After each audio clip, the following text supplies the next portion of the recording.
ಸ್ವಾಮಿ ಶರಣಮಯ್ಯಪ್ಪ. ನಮ್ಮ ವ್ರತದ 71ನೇ ದಿನ ಹಾಗೂ ನಮ್ಮ ಈ ಬೀದರ್ ಟು ಶಬರಿಮಲೆ ಪಾದಯಾತ್ರೆ ಏನಿದೆ 32ನೇ ದಿನ.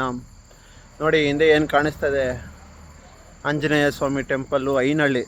ಇವತ್ತು ಅದೇ ನಮ್ಮ ಅರಮನೆ ಹಾಲ್ಟಿಂಗ್ ಪಾಯಿಂಟು. ಜಸ್ಟ್ ಇವಾಗ ತಾನೇ ಬಂದಿವಿ, ಮಡಿಯೆಲ್ಲ ಆಯಿತು.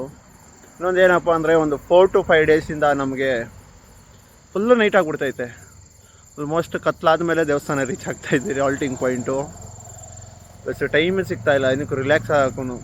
ಬಂದ್ರಿ, ಸ್ನಾನ ಮಾಡಿದ್ರಿ, ಪೂಜೆ ಮುಗೀತು, ತಿಂದ್ರಿ, ಮಲ್ಕೊಂಡ್ರಿ, ಇಷ್ಟೇ ಆಗ್ಬಿಟ್ಟೈತೆ ಒಂದು 4 to 5 ಡೇಸಿಂದ. ಫಸ್ಟೆಲ್ಲ ಸ್ಟಾರ್ಟಿಂಗಲ್ಲಿ ಒಂದೊಂದು ದಿನ 4 ಗಂಟೆಗೆ ಹಾಲ್ಟ್ ಪಾಯಿಂಟ್ ರೀಚ್ ಆಗ್ತಾಯಿದ್ರಿ. ಬಟ್ ಈಗ 7 ಗಂಟೆ, 7:15, 8 ಹಿಂಗೆ ಆಗ್ಬಿಡ್ತೈತೆ.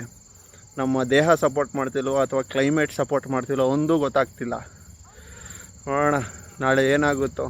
ನಾಳೆ ಏನಾದ್ರು ಮಾಡಿ ಪುಷ್ ಮಾಡಿ ಬೇಗ ರೀಚ್ ಆಗಬೇಕು ಹಾಲ್ಟಿಂಗ್ ಪಾಯಿಂಟು. ಸ್ವಾಮಿ ಶರಣಮಯ್ಯಪ್ಪ.